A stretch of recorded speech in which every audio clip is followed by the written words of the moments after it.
Ei, pessoal, hoje no mundo político, a tramitação da reforma da Previdência foi suspensa temporariamente na Assembleia. A Casa vai fazer um seminário na próxima semana para ouvir representantes de todos os servidores do Estado. Eu vou conversar com o deputado Cássio Soares, do PSD, que é relator da Comissão Especial da Reforma da Previdência e líder do Bloco Independente Liberdade e Progresso. Deputado, obrigada por atender o mundo político. Olá, Vivian. Olá a todos os telespectadores. É uma satisfação poder estar com vocês novamente. Deputado, a suspensão da tramitação é por uma semana. Nesse período vai acontecer o seminário, que está marcado aí, salvo engano, entre 14 e 16, são 3 dias. Qual que é a expectativa do senhor para esse seminário? Como é que ele vai acontecer? Ele é remoto, não é? Exatamente. É a Assembleia cumprindo a missão dela de dar ouvidos à população, dar ouvidos às pessoas interessadas dos projetos que tramitam na Casa. E foi uma deliberação muito acertada, tanto do presidente Agostinho, quanto do Colégio de Líderes e também dos parlamentares que defenderam essa causa, essa questão. Porque nós estamos tratando de uma reforma estrutural para o Estado de Minas Gerais e de fundamental importância também para os servidores públicos estaduais, seja do Executivo, seja do Legislativo e também do Judiciário. Então, é fundamental ouvir as pessoas para que a gente possa formar a nossa opinião, elaborar um parecer e um relatório fiel àquilo que é importante para o nosso Estado e que também vai mexer com a vida das pessoas, vai mexer com a vida de milhares de servidores públicos. Então, temos que ter essa responsabilidade de ouvir. É um debate que vai responder à pressão que os servidores fazem nesse momento, se queixando da interdição da discussão que era de se esperar num assunto de tamanha relevância, não é? Com audiências presenciais por conta da pandemia. Isso responde à pressão? Você acha que vai ser suficiente? Na verdade, nós não estamos fazendo sob a ótica de responder à pressão alguma, mesmo porque é um papel nosso, nós sempre nos dispusemos ao diálogo, é essa orientação do presidente Agostinho, é essa determinação que temos também de poder representar bem a nossa sociedade, mas eu acredito que isso vai trazer um alento aos servidores públicos, quando eles puderem falar das suas aflições, dos seus medos, das suas preocupações quanto ao texto enviado pelo governo do Estado, nós pudermos também acolher as sugestões daquilo que é razoável e possível de se fazer para alterarmos o texto para melhor. Eu espero que no final desse seminário, no final dessas discussões, nós consigamos entregar um texto bem melhorado do que aquele que chegou aqui. Há inclusive, uma proposta de se discutir, fazer paralelos com outras reformas que já ocorreram em outros estados. Isso está na pauta do seminário?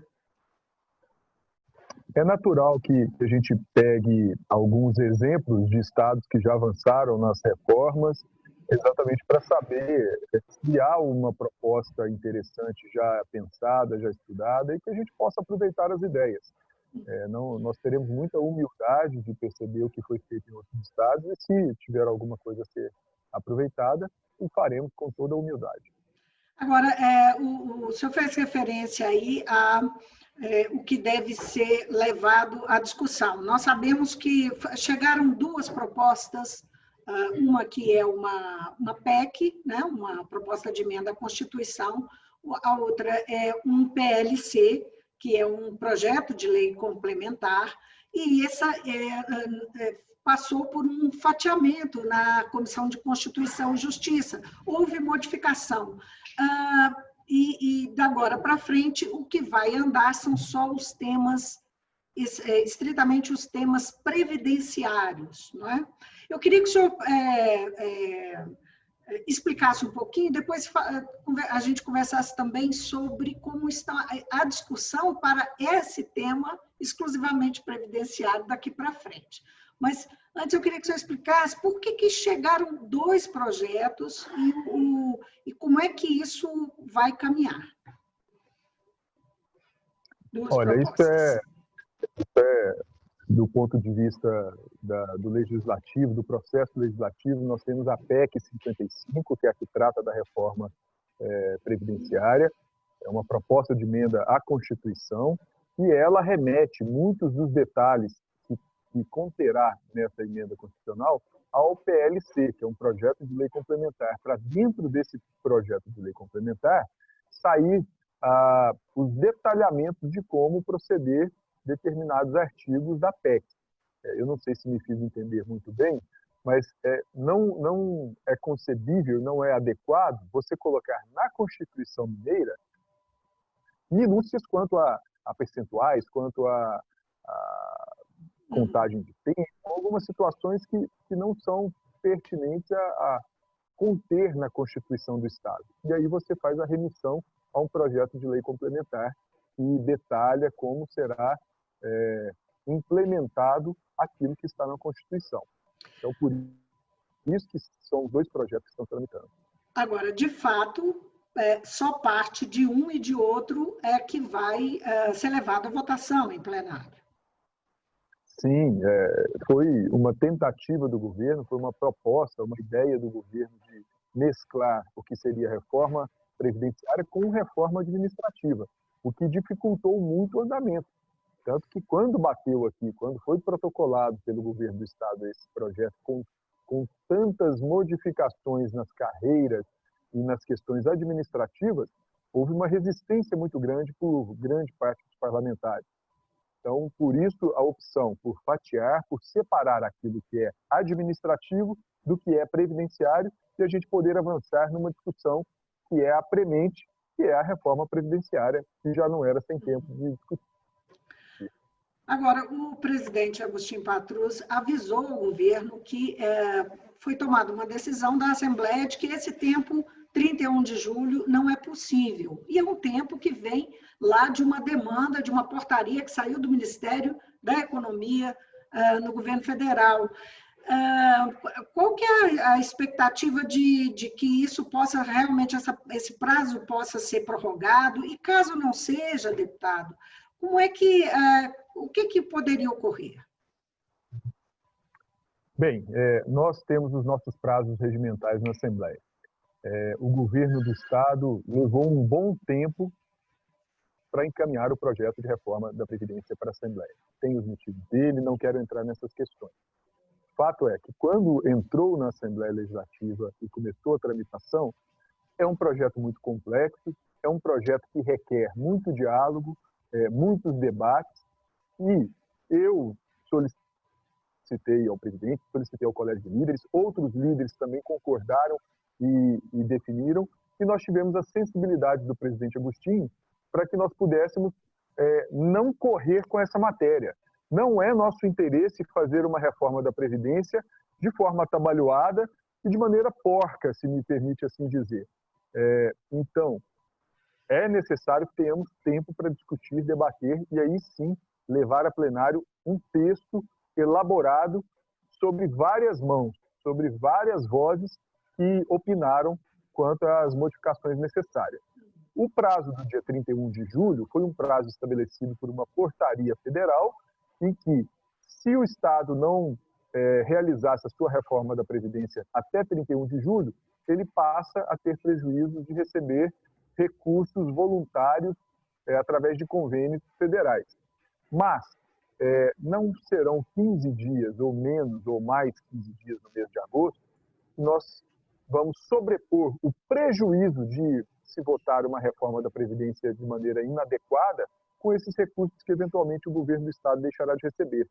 Mas, por outro lado também, por sugestão do presidente Agostinho, o governador está solicitando ao Ministério da Economia um prazo tanto maior, que seja de mais 30 dias, que seja de mais 15 dias, para que a gente possa apreciar essa matéria dentro do tempo adequado. Como é que são os passos agora? O senhor é relator da comissão especial, né, da reforma. Como é que são os passos que vão ser dados? Porque como são duas duas matérias diferentes, né, elas têm tramitações em comissões diferentes. Sim, o PLC, o Projeto de Lei Complementar, já passou pela CCJ, pela Administração Pública e passará ainda pela Fiscalização Financeira e Orçamentária e pela Comissão de Trabalho e Previdência. A PEC, nossa emenda constitucional proposta pelo governo, já passou pela CCJ e agora está na comissão especial, na qual sou relator. A nossa tramitação, antes de apresentar o relatório nessa comissão especial, eu já estou, desde ontem, ouvindo as entidades representativas de classe. Me reuni com 7 entidades da Polícia Civil, representando todas as carreiras, tanto de delegados, investigadores, escrivães, peritos, médicos, legistas e administrativos. Recebi também o Sindiut, juntamente com a CUT e também com o sindicato do IPSENG. Me reuni também com o Sindifisco, fiscais, com a Associação Mineira do Ministério Público, enfim. E vou continuar me reunindo com diversas outras entidades. Essa é a maneira democrática que temos de poder elaborar um texto em que todos os setores foram ouvidos, certas demandas foram acolhidas, outras serão justificadas que não serão possíveis de acolher, mas depois de tudo isso feito, nós vamos para uma reunião especial da PEC, vou apresentar o relatório, aprovado sendo, ele vai a plenário para ser votado por todos os 77 deputados. Agora, nesta PEC estão incluídos, a que inclui idade mínima, não é isso? Tempo de contribuição. Exatamente. Nós vamos debater especialmente a alíquota, idade mínima, tempo de contribuição e também as regras de transição. Regras de transição. E os fundos? E a criação dos fundos? Os fundos estão no PLC. Né, que é o projeto de lei. O que eu gostaria muito de destacar aqui para quem nos assiste, para quem nos acompanha, são as regras de transição que são fundamentais para garantir a estabilidade daquele servidor que está no meio do caminho para a sua aposentadoria. Eu digo que quem ingressou no serviço público através de um concurso fez o seu planejamento desde o primeiro dia.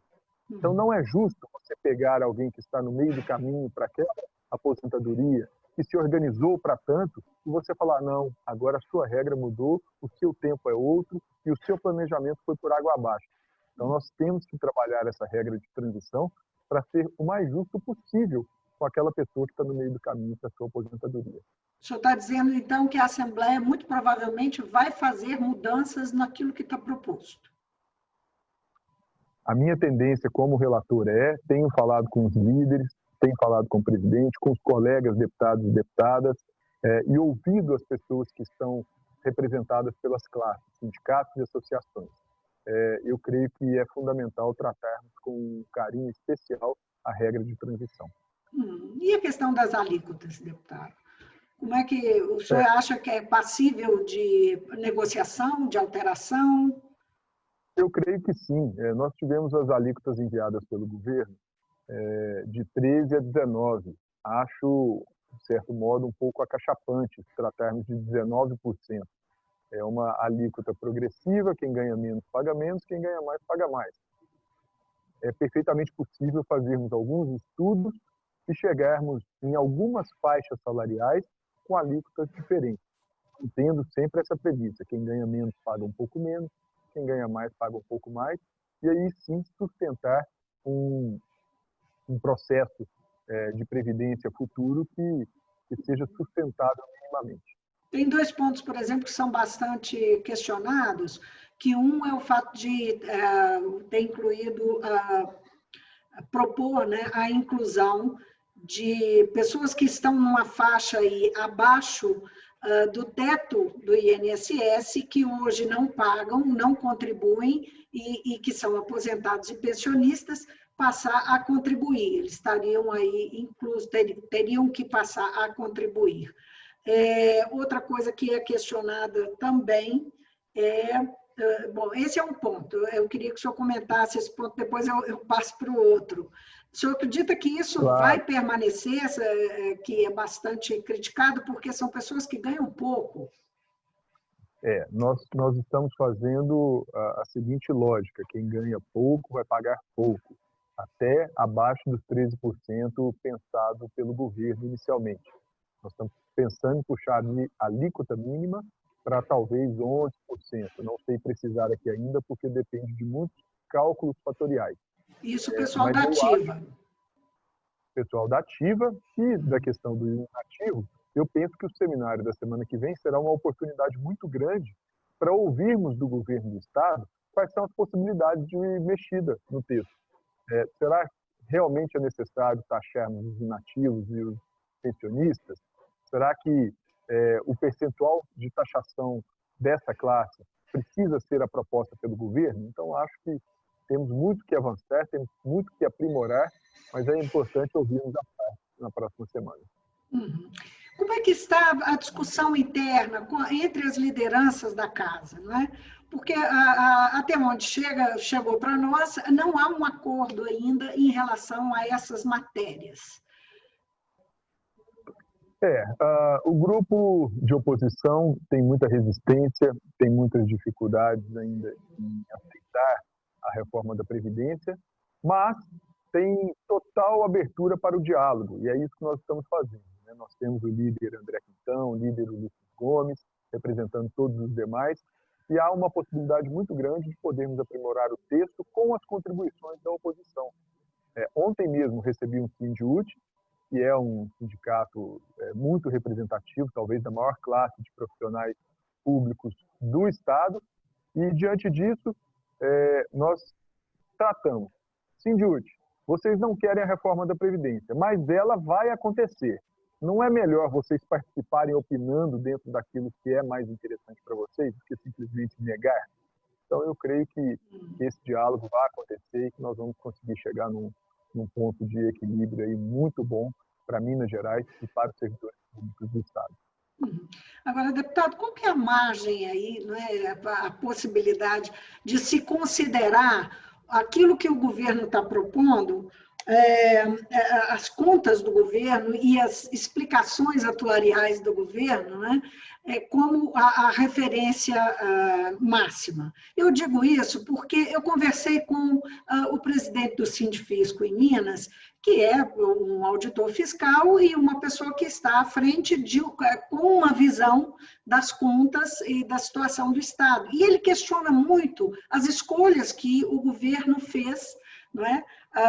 E o peso que está dando sobre os servidores ao fazer a previdência, sem considerar outros caminhos, outras possibilidades, dando isso como enfim, é uma questão já colocada e não pode ser de outro jeito, né? O custo tem que ser esse, para os servidores. Eu queria saber o que o senhor pensa disso e qual que é a margem de discussão sobre essas contas que o governo apresenta.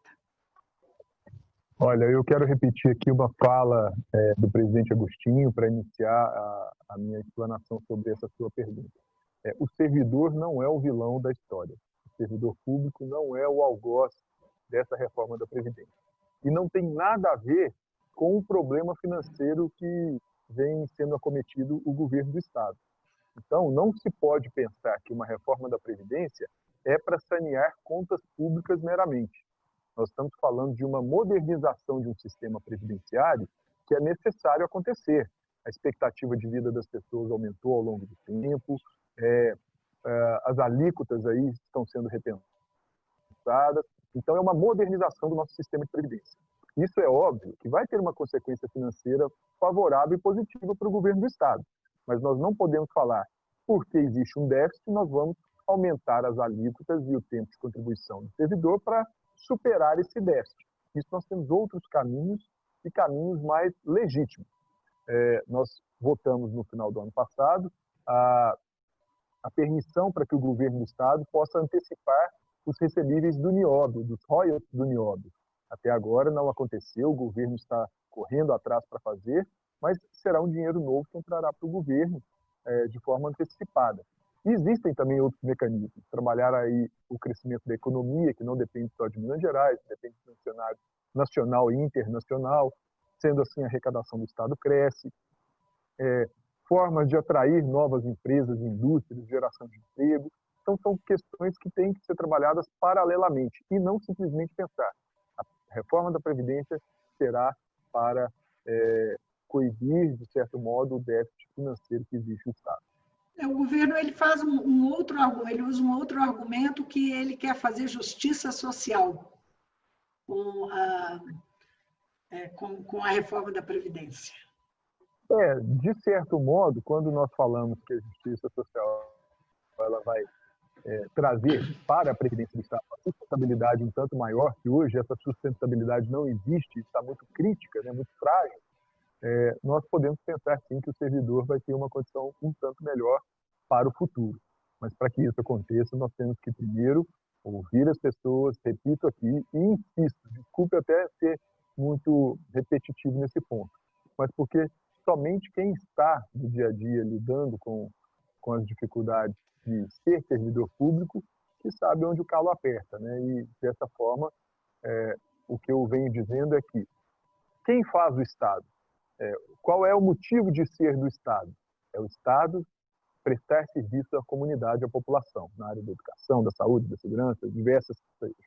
E quem presta esse serviço? São as pessoas, são os funcionários do Estado. Então, se nós tivermos uma depreciação das carreiras do Estado, o Estado vai oferecer um serviço ruim e cada vez pior. Se nós tivermos um respeito ao servidor, uma condição melhor, uma aprimoração, um aprimoramento das carreiras, nós vamos ter melhores servidores e uma prestação de serviço melhor à população e à comunidade, que é o que nós almejamos. Esse ano nós temos eleições municipais, não é sempre um ano apertado, mesmo com a prorrogação por conta da pandemia de 42 dias, as eleições municipais trazem, as eleições, de uma maneira geral, os anos de eleições trazem um aperto aí para a pauta da casa, por conta da mobilização nos municípios, nesse caso, nos municípios. Vencida a votação da reforma da Previdência, a Casa pode ainda votar esse ano, se houver alguma perspectiva de que aconteça a votação da matéria que ficou fatiada, que ficou para trás, que é a parte da reforma administrativa? Olha, Vivian, eu acho que vai depender muito da articulação política do governo do Estado, né? Das lideranças do governo e do convencimento do governo quanto à necessidade e importância de se votar essas matérias. Se isso acontecer, eu não vejo problema. Eu acho que temos sim as eleições, é um período em que nós nos dividimos, né, para poder colaborar com um momento democrático de escolha de prefeitos e vereadores, mas sem nos desgrudar, sem nos continuar com o trabalho responsável dentro da Assembleia, votando as matérias que são importantes para o Estado. Mas se vai acontecer ou não vai depender do convencimento e da argumentação do governo. E como é que o senhor está vendo aí a mudança de liderança na Casa, liderança de governo, agora com o deputado Raul Belém, o governo que sempre teve aí uma relação um pouco, digamos, claudicante com a Assembleia, desde o início do mandato, em 2019? Eu vejo com muito bons olhos a escolha do deputado Raul Belém como líder de governo, uma pessoa de diálogo fácil, de certa experiência, apesar de estar em primeiro mandato, mas sem experiência no executivo, vem de uma família já bem experimentada no legislativo, então eu creio que foi uma escolha acertada por parte do governador. E o diálogo ele acontece e é necessário para que as coisas fluam no legislativo, né? Na Assembleia não é diferente, nós precisamos dialogar muito e talvez o governo teve essa relação claudicante com a Assembleia, talvez por falta de um diálogo político, da boa política, né? Do convencimento, dos encaminhamentos importantes, e é para isso que nós estamos aqui, para poder exercer essa boa política. Deputado, muito obrigada por atender o mundo político. Olha, Vivian, para mim é sempre uma satisfação poder falar aqui na TV Assembleia, no mundo político, trazer o que está se passando na casa, no plenário, nas reuniões internas, enfim, e compartilhar um pouco com o telespectador mineiro tudo que nós estamos fazendo, representando a população aqui na Assembleia Legislativa. Eu quem agradeço. Eu conversei com o deputado Cássio Soares, do PSD, ele é relator da Comissão Especial da Reforma da Previdência, é líder do Bloco Independente Liberdade e Progresso, e foi um prazer tê-lo no mundo político. Obrigada outra vez.